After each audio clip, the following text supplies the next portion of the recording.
తాగునీటి కోసం కొత్తగా ఏర్పడిన 3 మున్సిపాలిటీ పరిధిలోని ప్రజలు తీవ్ర ఇబ్బందులు ఎదుర్కొంటున్నారని అలియాబాద్ మున్సిపల్ చైర్పర్సన్ కంఠం శిరీష కృష్ణారెడ్డి తెలిపారు. ప్రస్తుతం ప్రభుత్వం చేపడుతున్న చర్యలతో మరో 60 రోజుల్లో నీటి సమస్యకు శాశ్వత పరిష్కారం లభిస్తోందని భావిస్తున్నామని, ప్రజలకు క్రమం తప్పకుండా తాగునీరు అందించడం సంతోషంగా ఉందని పేర్కొన్నారు.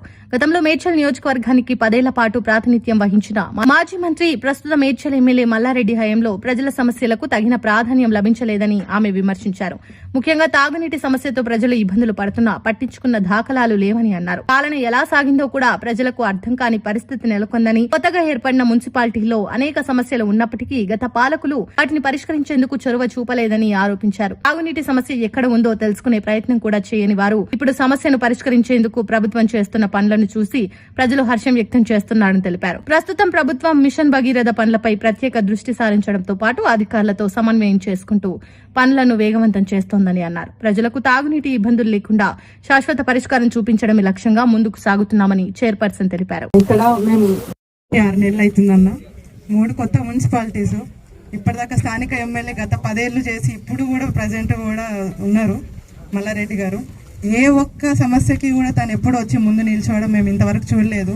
మేము గెలవగానే ఎండాకాలం వచ్చిందన్న, నీళ్ళకైతే అసలు ఎవరికి సమాధానం చెప్పాలో అర్థం కాలేదు. ట్యాంకర్లు కావచ్చు, బోర్లు కావచ్చు, ఉన్న నీళ్ళని కూడా బోర్లన్నీ కూడా మూసేసి, అంటే వసతి ఉన్నా కూడా దాన్ని క్లోజ్ చేపించి ఏం పాలన చేసిరో మాకు అర్థం కాలేదు. ఎవరిని అడగాలో కూడా తెలియని పరిస్థితుల్లో ఇవాళ నిజంగా మన ప్రజాపాలన ప్రభుత్వం, రేవంత్ అన్న ప్రభుత్వం మీ ద్వారా ఇక్కడికి రావడం చాలా సంతోషంగా ఉందన్న. ఎక్కడికి వెళ్ళాలో తెలియకుండా మేము ఎదురు చూస్తున్న టైంలో మీరే వచ్చి దీనికి మంచి సొల్యూషన్ ఇచ్చినారు.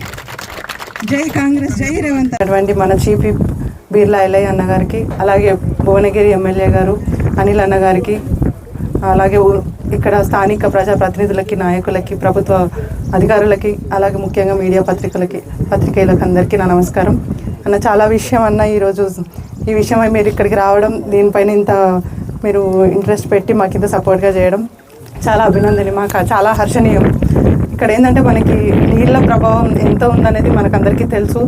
చాలా ఇబ్బంది పడుతున్నాం.